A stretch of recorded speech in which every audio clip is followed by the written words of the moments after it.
अस्सलाम वालेकुम dear students. तो वेलकम है आप सभी का नर्सरी एकेडमी में। आज हम स्टार्ट करते हैं composition and structure of flagella. मज़ा आएगा, ठीक है। बहुत आसान टॉपिक, ठीक है। फ़िलहाल स्टार्ट करते हैं। जब हम इसकी कंपोजिशन और स्ट्रक्चर ऑफ फ्लैजेला की बात करते हैं, देखना यहाँ पे इसके 3 पार्ट्स होते हैं। सबसे पहला पार्ट क्या होता है इसका? सबसे पहला पार्ट होता है बेसल बॉडी। क्या होता है? बेसल बॉडी, ठीक है। बेसल बॉडी को हम दूसरा नाम बोलते हैं रोटेटिंग मोटर। क्या होता है? रोटेटिंग मोटर, क्योंकि ये रोटेटिंग मोटर की तरह काम करता है, इसीलिए इसको एक रोटेट करता है, जिसकी वजह से एक क्या होता है कि फोर्स जनरेट होता है। यही बेसल बॉडी जो है फ्लैजेला के मूवमेंट के लिए रिस्पॉन्सिबल होता है, ठीक है। ये कहाँ पे प्रेजेंट होता है? ये सेल मेम्ब्रेन में एम्बेडेड होता है, मतलब बंद होता है, प्रेजेंट होता है कहाँ पे? सेल मेम्ब्रेन में। तो मैं कह सकता हूँ it is embedded in the cell membrane, ठीक है। कुछ बातें हो गई इसकी। दूसरा चीज़ क्या है? दूसरा होता है हुक, दूसरा होता है हुक। हुक क्या करता है? एक स्ट्रक्चर होता है जो कि कनेक्ट करता है। क्या करता है?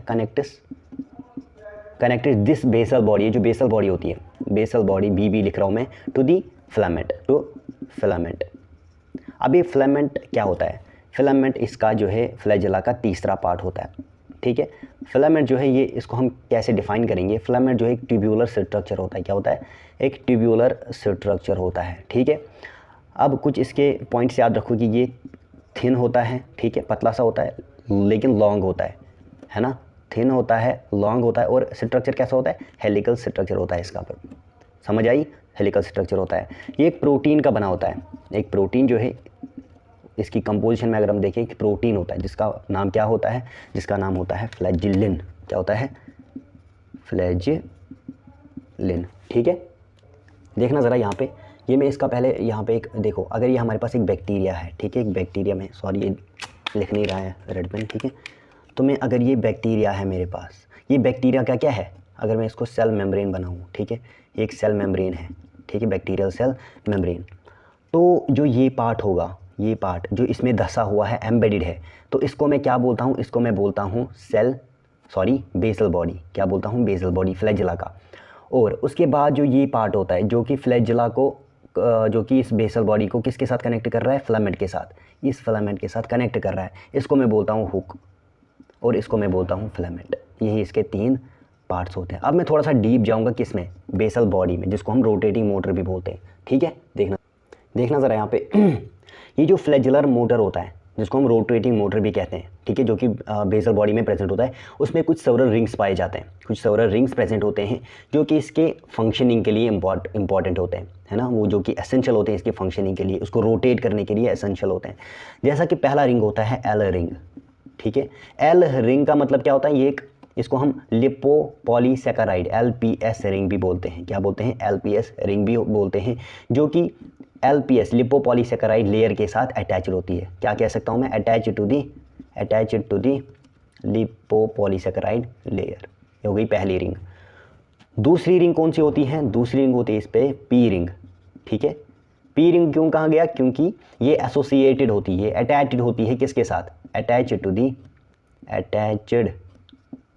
To peptidoglycan. PG लिख रहा हूँ मैं, पेप्टाइडोग्लाइकन शॉर्ट में लिख रहा हूँ मैं, आप पूरा लिख लेना, ठीक है। ये जो है, ये पी रिंग जो है, पी रिंग इसलिए नाम पड़ गया क्योंकि ये पेप्टाइडोग्लाइकन लेयर के साथ अटैच्ड होती है, ठीक है, जो कि इसको क्या देता है? एडिशनल स्टेबिलिटी प्रोवाइड करता है, ठीक है, एडिशनल स्टेबिलिटी प्रोवाइड करता है। समझ आई? ये इसका पर्पस होता है, ठीक है। अब उसके बाद आता है हमारे पास एम रिंग, है ना।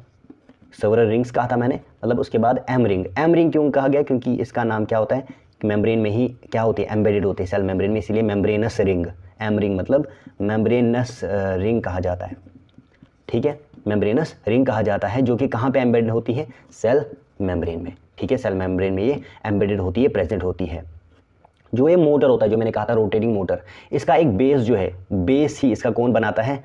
एम रिंग जो है इसका बेस बनाता है। क्या कह सकता हूँ कि serves as base of the motor, base of motor, rotating motor, ठीक है। समझ आया होगा इतना?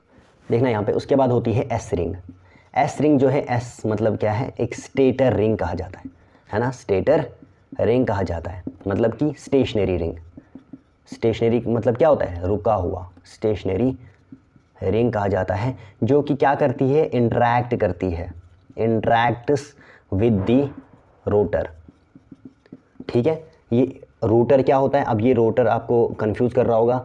रोटर क्या होता है? एक रोटेटिंग कंपोनेंट होता है, जैसा कि नाम से ही पता लगता है, रोटेटिंग कंपोनेंट होता है। क्या होता है?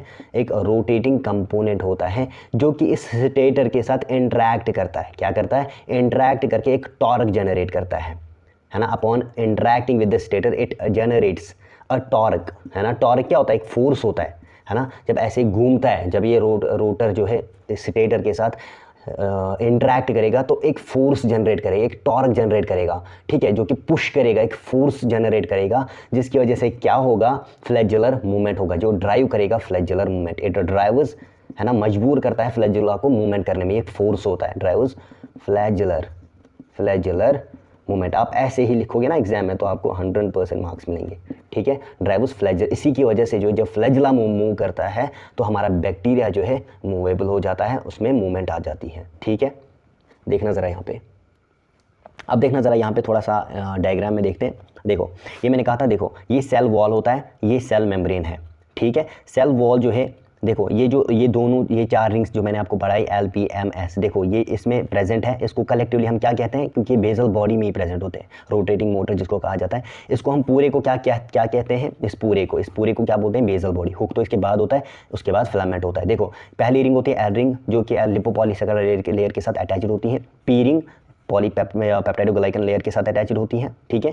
उसके बाद एम रिंग और एस रिंग जो है सेल मेम्ब्रेन में प्रेजेंट होती हैं। इन दोनों को एल एंड पी रिंग्स जो है ये आउटर रिंग्स होती हैं, ये जो एम एस रिंग्स होती है ये इनर रिंग्स होती है, जो कि सेल मेम्ब्रेन में प्रेजेंट होती हैं। हुक जो है, एक और पॉइंट है यहाँ पे, ये यूनिवर्सल जॉइंट कहा जाता है, क्योंकि ये ज्वाइन कर रहा है, अटैच कर रहा है फिलामेंट को किसके साथ? बेसल बॉडी के साथ, ठीक है। और ये हुक जो है ये फ्लेक्सिबल होता है, फिलामेंट इसकी वजह से जो है इधर उधर जो है मूव कर पाता है, ठीक है। समझ आया होगा, बहुत आसान है।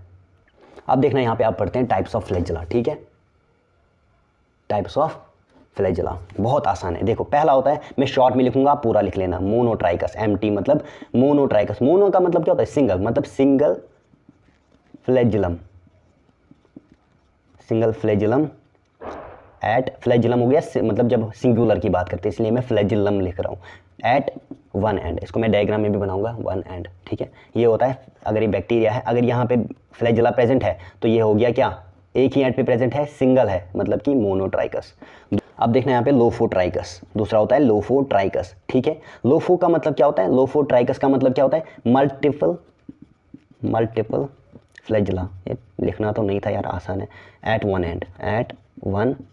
एंड एक एंड पे, है ना, एक ही एंड पे मल्टीपल फ्लैजेला होंगे। देखना जरा यहाँ पे, देखो यहाँ पे एक एंड पे एक ही था, लेकिन यहाँ पे भी एक ही एंड पे होंगे, लेकिन कितने होंगे? बहुत सारे होंगे, एक से ज़्यादा होंगे, ठीक है। ये हो गया लोफोट्राइकस। तीसरा क्या होता है? तीसरा होता है हमारे पास एम्फी का मतलब पता होगा आपको, जैसे एम्फीबियंस जो वाटर में भी रहते हैं, ज़मीन पर भी रहते हैं, है ना, जैसे हमारा फ्रॉग हो गया, है ना। एम्फी ट्राइकस, मैंने फुल लिख लिया इसका नाम, ठीक है। एम्फीट्राइकस, ये एक या एक से ज़्यादा, वन और मोर देन वन फ्लैजेला, ठीक है, एट बोथ एंड्स। लेकिन ये कहाँ प्रेजेंट होंगे? दोनों एंड्स पे प्रेजेंट होंगे, एट बोथ एंड्स, ठीक है। देखना ये कैसे प्रेजेंट होगा, देखना यहाँ पे ये ऐसे प्रेजेंट होगा, ठीक है। एक ही, या तो एक होगा, देखो एक साइड से मैं एक बना रहा हूँ, या एक से ज़्यादा होंगे, एक या दोनों एंड्स पे, ठीक है। देन उसके बाद होता है हमारा पेरीट्राइकस, ठीक है। इसका मतलब क्या है कि पेरी मतलब पेरीफ्री, मतलब ओवरऑल सारे सरफेस पे फ्लैजेला प्रेजेंट है। टुवर्ड्स पेरीफ्री जो है सारे बैक्टीरिया पे, सारी जो बैक्टीरिया का सरफेस है उस पर प्रेजेंट है क्या? फ्लैजेला, है ना। फ्लैजेला क्या लिख सकते हैं? Flagella all over the surface, देखो कैसे, ये अगर बैक्टीरिया है, यहाँ भी फ्लैजेला होगा, यहाँ भी। तो मैक्सिमम मोमेंट आप कहाँ पे पूछ सकते हो? यहाँ पे एक इंपॉर्टेंट पॉइंट है, क्या है कि इसमें जो पेरीट्राइकस होता है, इसमें सबसे ज़्यादा मूवेबल बैक्टीरिया होगा, क्योंकि इसके पास बहुत सारे फ्लैजेला प्रेजेंट है और हर डायरेक्शन में ये जो है जा सकता है, ठीक है।